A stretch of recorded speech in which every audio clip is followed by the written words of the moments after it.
おはようございます。なごみけです。ただーん。はい、こちら iPhone 16E ですね。みんなこの 16E のこといじめすぎです。もう寄ってたかって微妙だ、不要だ、もう産業廃棄物だってもう本当にかわいそう。お母さんそんな子に育てたつもりありません。この子にもいいところがあると割と本気で思っているので、今回はその理由を説明していきます。結論を言うと、僕には微妙、父親には最適、迷っているそこのあなたには十分ベストな選択肢なんじゃないかなと思ってます。ちょっとその理由を聞いていってください。それでは行ってみましょう。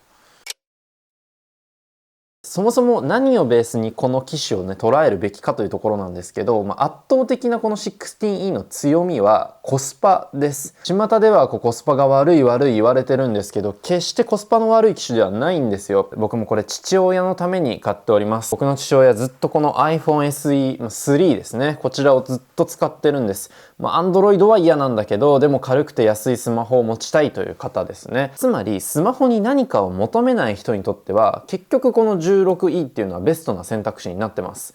今時点のラインナップを見てみてもこんな感じ。これまでの14と SE3 がなくなって、この 16E が加わったことで4択になりました。この4つ並べてみて、結局新品を買うなら一番安い iPhone はこの 16E なんですよね。ということで早速実機を触っていこうと思います。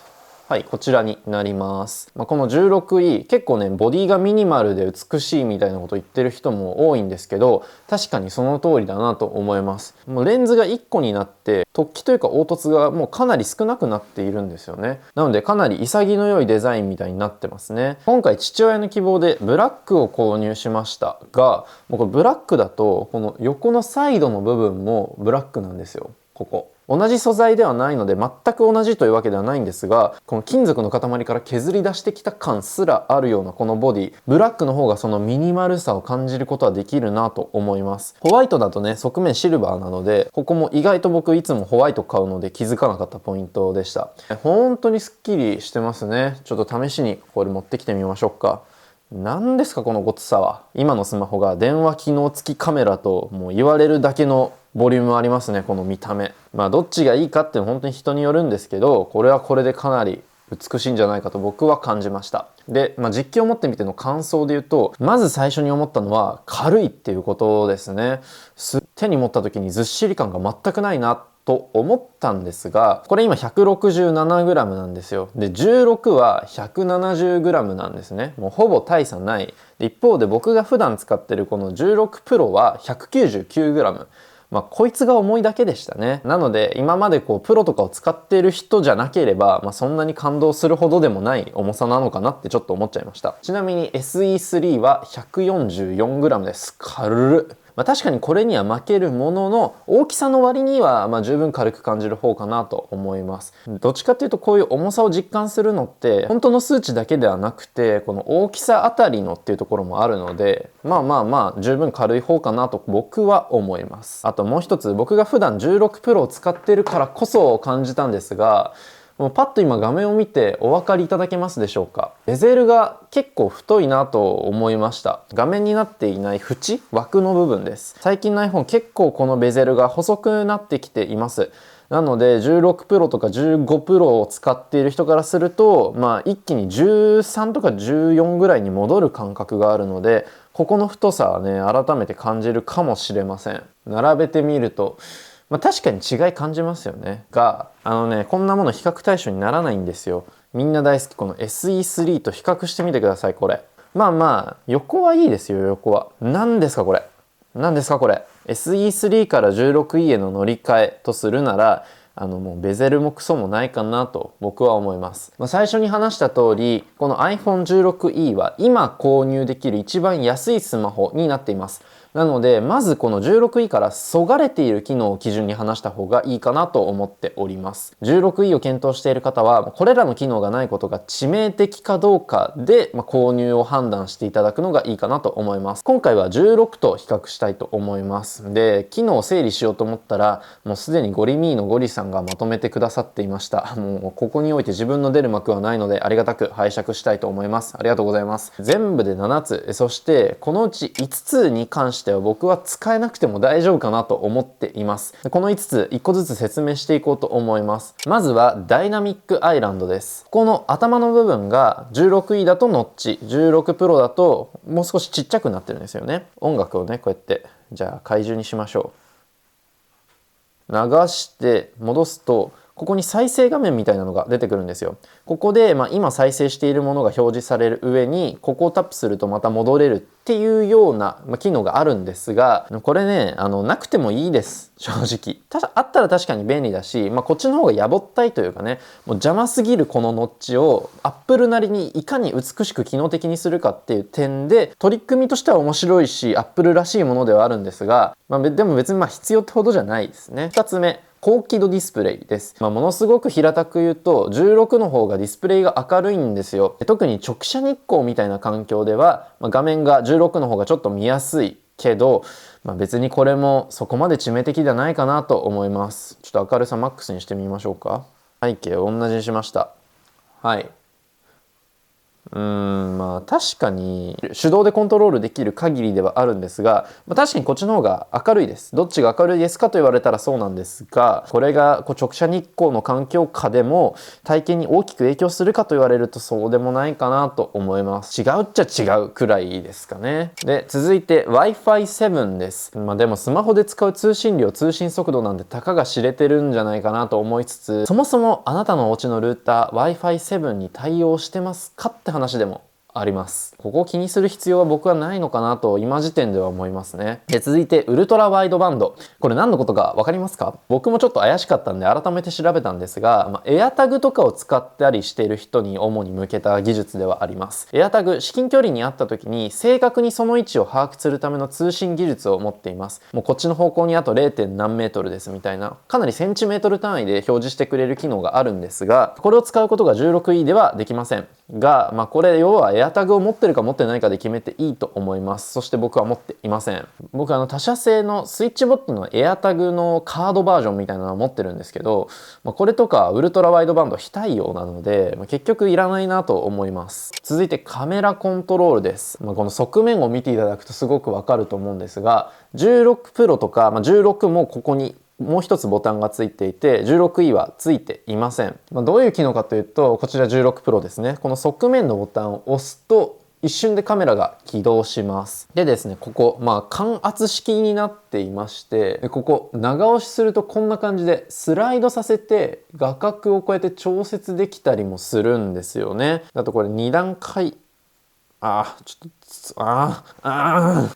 く使わないんですよ。本当に使ってない。一回も使ってないんですね。この機動力は確かに便利だけど、ここのスライドはもう一切使っていないっていうのが現状なんですね。16E、確かにここのボタンがないのでカメラをすぐに起動できないと思いきや、ここアクションスイッチになっています。これまでの iPhone SE とかだとここがミュートスイッチになってたので、マナーモードのオンオフしか切り替えられなかったんですが、今回の 16E から、今のこの16 Pro にも搭載されているようなボタンになったので、ここに機能を割り当てることができるようになりました。ここにカメラコントロールボタンなくてもこっちにカメラ割り当てちゃえばいいんですよ。ここ長押しするとはいカメラが起動します。これでいいじゃん。むしろ僕にはね結構こっちの方がいいんじゃないかぐらいに思っちゃいましたね。これでいい。もうこれで全然いい。でこれ撮るともうこれで写真も撮れますと。最高ですね。以上5つ。ここはね僕がガジェット好きではありながらも、それでも特になくてもいいかなと思うような部分なので、多くの人にとっては必要ないというところなんじゃないかなと思います。で今回この 16E を手にする僕の父親も間違いなくこれらはいらない人の一人です。というわけで改めて最初の話になるんですが、コスパというのはコストとパフォーマンスの両軸で判断されるべきです。なのでこの 16E 出た時に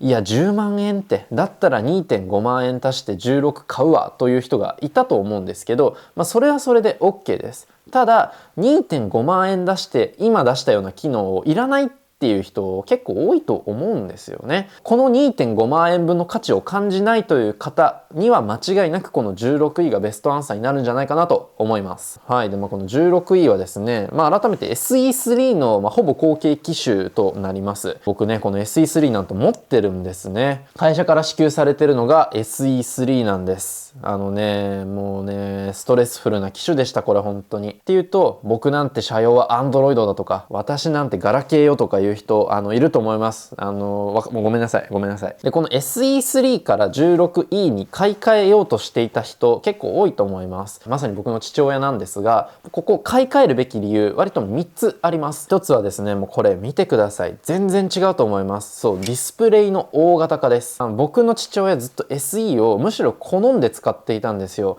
頑くなに買い替えなかった理由が1個。まずね、顔認証じゃなくて指紋認証がいい。そしてもう1つ。ホームボタンがないなんて信じられない。この2つ、言い分としてはわかります。でもこれ全て慣れの問題なんですよ。この感覚だとホームボタンが取り払われた最近の iPhone なんて iPhone じゃないなんて思う方もいると思うんですけど、このホームボタンのせいで画面がちっちゃくなってることの方がはるかに重要なんですよ。今このボタンがない iPhone を使っている皆さんは全員このホームボタンのない iPhone に買い替えるという怖さを体験してます。通過してます。でもみんな見てください。今では晴れやかな顔でこれさっと YouTube 開いてもさっと顔認証ははい快適。快適快適。何度も言いますが、ホームボタンがなくても大丈夫です。そんなことよりも画面の大きさの方がはるかに使いやすさに関係してきます。そして2つ目は端子が USB-C になったという点です。どんなにガジェットに興味がない方々でも自然と最近持ってるデバイスが全部 USB-C になってきてることに気づくかと思います。イヤホンもマウスもパソコンもタブレットも全部最近 USB-C ですよね。確かに言われてみると最近この USB-C ケーブルしか使ってないなと。ライトニングでも困らないかもしれないけど USB-C の方が絶対困らないです。そして3つ目のメリットは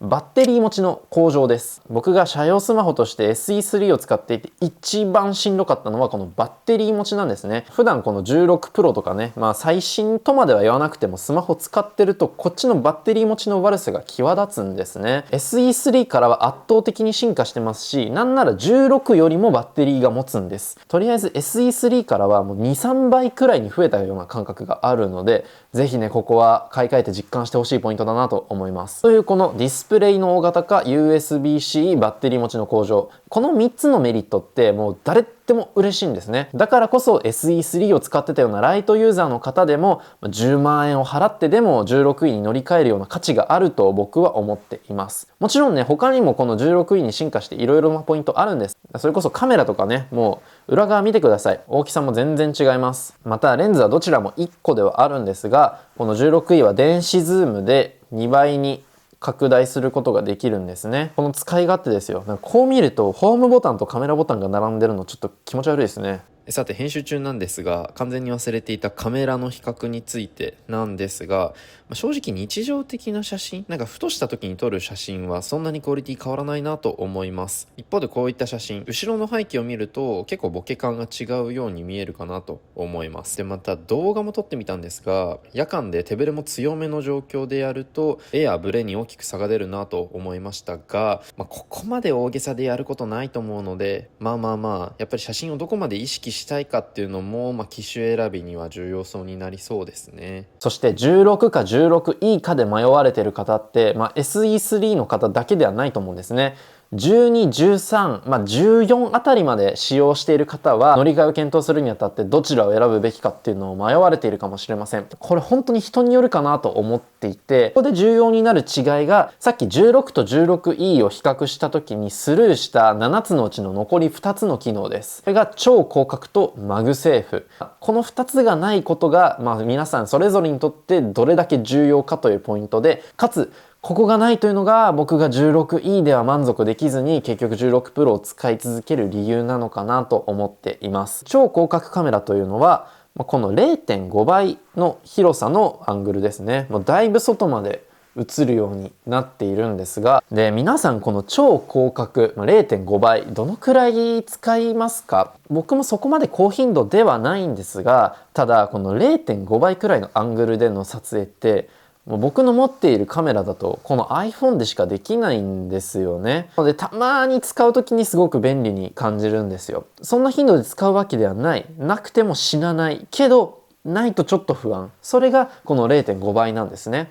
写真をバシバシ撮る人ですね。そういった方はこの 0.5 倍がついている16とかをね多少2.5万円分課金してでも買う価値があるんじゃないかなと思います。逆に言うと、うちの父親とかはもうこっちで十分です、本当に。で、もう一つが、マグセーフなんです。僕ね、最悪この 0.5 倍超広角は、なくても飲み込めます。けど、マグセーフがないっていうのが結構辛いんですよ。これもSE を使っていたような人からすると別にどうでもいいって言われると思いますし、アップルも当然、こういった 16E に乗り換える人っていうのはマグセーフそんなに使わないだろうっていうところを捉えた上でマグセーフを取っ払ってコストを抑えていると思うんですが、使うと便利なんです、本当に。16E そして SE3 もワイヤレス充電は使うことができるんですが、マグセーフを搭載しているとこのワイヤレス充電が完全体になると言ってしまって差し支えありません。家に帰ってきたらもうさっとマグネットに導かれるがままに置くだけで充電することができます。もうこの手間も少ないですね。